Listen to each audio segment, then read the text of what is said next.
They say revenge is a dish best served cold. But sometimes, it's a multi-million-dollar contract, served with a 15% commission check. A contract that your enemies pay for, without ever knowing you were the one who served it. My name is Jake, and I'm 41 years old now. But the man who lived this story was 28, hungry, and profoundly naive. Looking back, this feels like it happened in another lifetime. A time in the early 2010s, before the gold rush of content creation, when video production was a clunky, time-consuming beast. A dark art, practiced by a select few, with expensive equipment and years of training. The people who knew how to tame that beast were rare. I was one of them, and that knowledge, that very specific, hard-won skill set, became my sword and my shield in a corporate battle I never saw coming. This is the story of how a clueless university, a deeply prejudiced manager with a soul of pure ice and a single, petty reason to destroy my career, ended up funding my entire future while I watched theirs burn to the ground. It all started with a job posting that shimmered like an oasis in the desert of my early career. Northwood University, a respectable institution with a reputation as ancient as its ivy-covered walls, wanted to be a pioneer and innovator. They wanted to harness the raw power of a new platform called YouTube to kickstart a massive branding campaign. They needed a video content specialist, a one-man army who could build their digital empire from nothing. The pay was a joke, a paltry $2,200 a month, but it was a full-time creative gig, a chance to have my own sandbox, to build a portfolio with a recognized name that could be my ticket to the big leagues. In my youthful ambition, I saw it as a stepping stone. I never imagined it would be a battlefield. The interview was with my soon-to-be manager, a woman in her late 40s named Karen. She sat perfectly poised in a sterile white office that felt more like a laboratory than a creative space. She had a smile that was all teeth and no warmth, a perfectly rehearsed expression that never reached her cold, calculating eyes. Her language was a minefield of corporate buzzwords. "We're looking for a synergy between education and engagement," she'd said, her fingers steepled together on her spotless desk. "A paradigm-shifting content strategy that leverages our core competencies." I just nodded, eager to please, telling her I could handle it all. The scripting, the shooting, the sound design, the editing, the whole 9 yards. I was a craftsman telling a suit that I could build a house. What I didn't realize, she expected me to build a city. She seemed impressed, or at least satisfied, that I was naive enough to do the work of an entire agency for the price of one intern. "We need someone with a real can-do attitude," she'd concluded, the smile tightening. "Someone who isn't afraid to roll up their sleeves." I assured her I was that person. I was hired on the spot. On my second day, the reality of my situation slammed into me with the force of a physical blow. Karen called me into her glass-walled office and presented me with a laminated document. My key performance indicators. My KPIs. At the top of the list, in an aggressive, bold font, was the target. 85 videos in 52 weeks. Each one between 3 and 10 minutes long. I felt the blood drain from my face. I actually let out a short, sharp laugh, convinced it was some kind of test. A typo. 85. I repeated, the word feeling alien in my mouth. For one person, in a year, with the gear you have? I'd seen their equipment room. It was a museum of forgotten technology. A camera from the mid-2000s that recorded on tapes. A computer that sounded like a jet engine trying to take off when I opened a simple Word document, let alone 4K video files.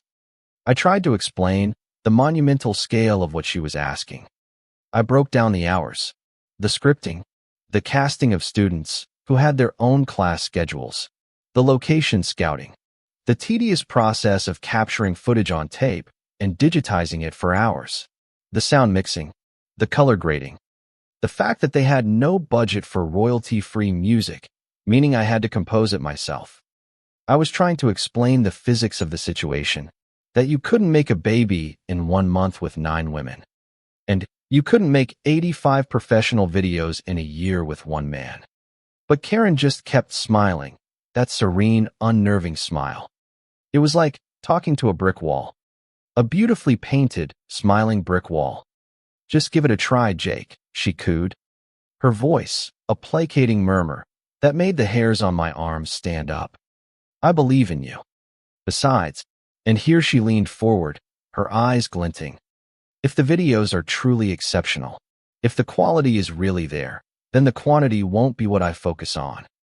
It was a lie, a beautiful, venomous lie, but it was the lie I needed to hear. The promise that my artistry would shield me from her impossible expectations. So, against every screaming instinct in my body, I agreed. The first month was a descent into a special kind of hell. My life became a cycle of caffeine, anxiety, and the low hum of my overworked computer. I was pulling 12-hour days, then going home and working for another 3 or 4. I ate lunch at my desk. I dreamed of editing timelines. Karen was a ghost. She'd float by my desk, offer a cheerful "keep up the great work," and disappear, leaving behind the scent of expensive perfume and the weight of her crushing expectations. And then came the day the mask didn't just slip, it shattered. We were in the break room. I was grabbing another coffee to fuel me through the evening's edit. She asked me what I was doing for my 15-minute break. "Just stepping outside for a quick smoke," I said, my mind already on the next shot sequence. The change was instantaneous and terrifying. The smile didn't fade. It was sucked into a black hole on her face.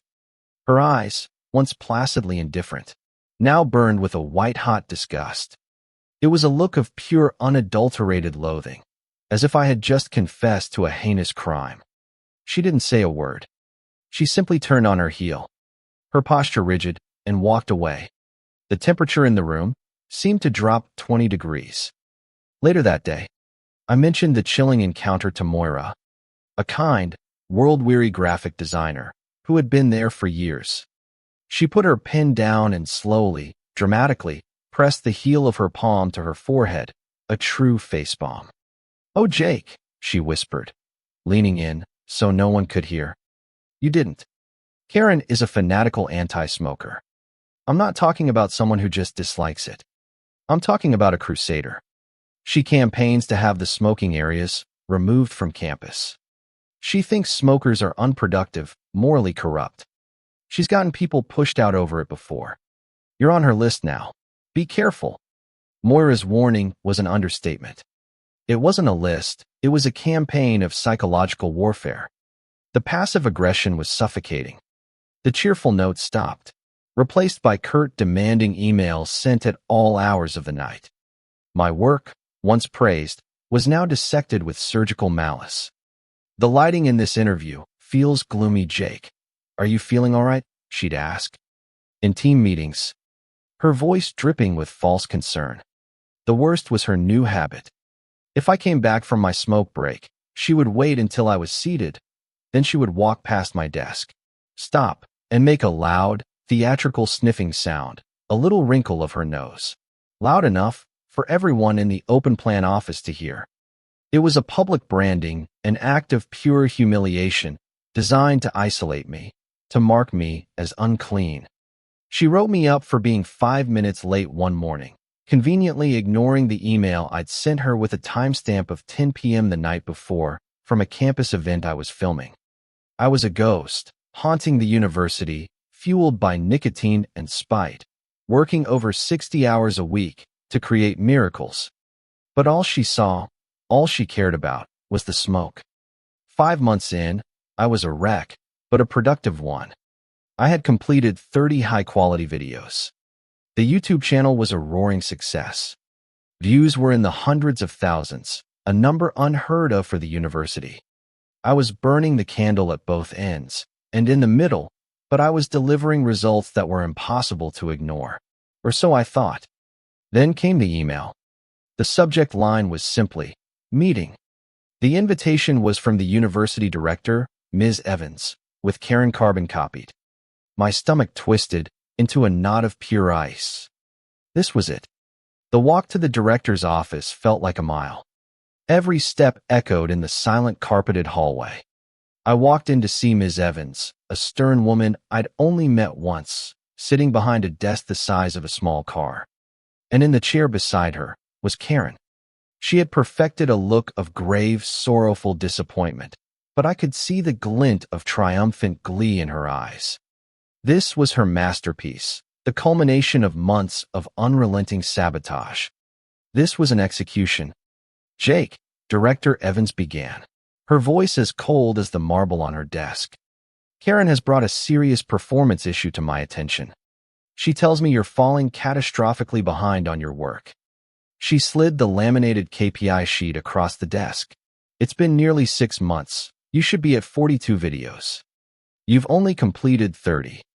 The sheer, bald-faced audacity of it took my breath away.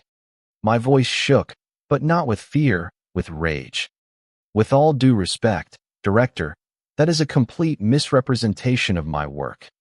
I've been working 60, sometimes 70-hour weeks since I started.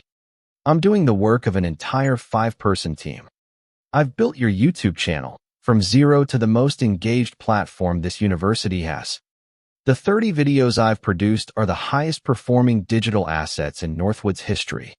And Karen herself told me on my second day that quality was far more important than quantity. I dared to look at Karen. She was examining her fingernails, a perfect portrait of detached innocence. Director Evans was unmoved. "The KPI is the KPI, Jake. The numbers don't lie. You're not meeting the baseline requirements of the role. We feel it's prudent to cut the cord early." It felt like the floor had opened up beneath me. After all the sleepless nights, the missed meals, the sheer brutal grind, it was ending like this. "But if you fire me, who is going to make the other 55 videos?" I asked, my voice barely a whisper. "How will you ever meet the KPI?" That's when Karen finally spoke. Her voice was a triumphant snort, a sound of pure smug victory. "We'll find a professional production house to finish your work," she said. The word professional, dripping with venom, a final petty insult. Director Evans gave Karen a strange, fleeting look, a flicker of something I couldn't decipher, before her mask of authority slipped back into place. "You don't need to worry about that," she said to me, her tone final. "Karen will get the job done." And that was it. The sentence that sealed their fate. As the words "Karen will get the job done" echoed in the silent room, something in my mind clicked into place, a tiny gear in a vast, complex machine of rage and adrenaline. Karen, the buzzword-spouting manager, who thought a USB stick was a vape pen, had no contacts, no clue about the production industry. She was going to get the job done, using my work, my research, my database. A slow, cold smile started to form deep inside me, a smile of pure, unadulterated clarity. They thought they were cutting the cord. They had no idea they were handing me the scissors. I was given the rest of the day to clear out my desk. I nodded numbly, walked back to my office, and shut the door. For a moment, I just sat there, the hum of the computer a mocking sound in the quiet room. Then, I took a deep breath and got to work. I opened the database file, a carefully curated list of over 50 of the best production companies, my professional lifeline. And with a heart that had turned to stone, I began my scorched earth campaign. My fingers flew across the keyboard. It wasn't random, it was surgical. I transposed the last 2 digits of every phone number, ensuring every call would lead to a dead end. I changed every.com to .org, every.net to .edu, sending every desperate email into the void. I swapped the contact names, the project managers, the CEOs, creating a web of confusion that would be impossible to untangle. It was a masterpiece of digital sabotage, all except for one entry. One company, where my old friend Mark worked as a hungry, talented junior director. I left his contact information perfectly, pristinely intact. I packed my box of personal belongings, walked past Karen's office without a glance, and the second the heavy university doors closed behind me, the cool afternoon air hitting my face, I pulled out my phone and called Mark. Mark, stop what you're doing. I laid out the whole sordid tale, and then the plan. In the next day or two, I said, my voice low and steady, you are going to get the most important call of your career. A university named Northwood is going to call. They are desperate. They are clueless. And they have a massive budget they don't understand. This is your shot. A win-win, I explained, cutting through his excited questions. I am going to give you a playbook, an insider's guide to winning this pitch. I will tell you the exact buzzwords that make the director feel smart. I will tell you the video concepts that will make Karen feel like a visionary. You will walk in there looking like a mind reader. In return, your company pays me a standard 15% finder's fee for all 55 videos. Mark was smart. He immediately put me on the phone with his general manager, a sharp, open-minded businessman. I didn't tell him the revenge part. I just told him the business part. I'm about to hand you a guaranteed contract for half a year's work. A high six-figure payout. I'm the only one who can make it happen. He didn't even hesitate. The contract for your fee will be in your inbox in 20 minutes, he said, and it was. Just as I predicted, 2 days later, Mark's company got the call. Armed with my playbook, he was a magician. He talked about synergy and leveraging core competencies. He presented storyboards for video ideas that I knew Karen had vaguely mentioned months ago. He looked like a genius, a perfect fit. They signed a contract on the spot, a contract that was astronomically expensive. Each video, with its professional crew and equipment, cost about 3 times my entire monthly salary. And over the next 4 months, they efficiently produced 55 stunning videos. For a total price tag that was more than 100 times my monthly pay. And I just sat back, watching my bank account, until that beautiful, glorious 15% commission landed. It was a number with so many zeros it looked fake. It was the price of my freedom, the cost of their arrogance. I booked a one-way ticket to Bali and enrolled in a prestigious film school overseas. A dream I thought was a decade away. I thought the story ended there, with me sipping a cocktail on a beach. But the universe had one final, delicious act of karma to deliver. I was watching the sunset, the waves crashing on the shore when my phone rang. It was Moira. She wasn't talking. She was shrieking with laughter. Jake, oh my God, you are a legend. Karen, she's been fired. I sat bolt upright. What happened? The budget. Moira gasped, trying to catch her breath. The original project, your job, had a total approved budget of about $40,000 for the year.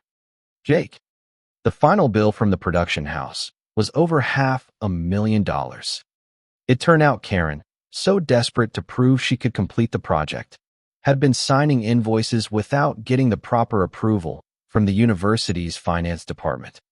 She thought she could just get it done and be hailed as a hero. When the final bill landed on the chancellor's desk, all hell broke loose. Karen was fired, in the most brutal and public way possible, escorted from the building for gross financial negligence. And Director Evans, for her complete and utter lack of oversight, was publicly reprimanded in a university-wide email and stripped of all her budget approval authority, effectively ending her career trajectory. So that's the story. That's how my manager's petty, pathetic hatred of smokers didn't just get me fired. It got my friend a promotion to a full director. It got her and her boss publicly humiliated and professionally neutered. And it got me a life-changing payout and a degree from my dream school. All because they thought I was just a disposable employee. They forgot I was the one who had built the house. And I was the only one who knew where all the demolition charges were hidden.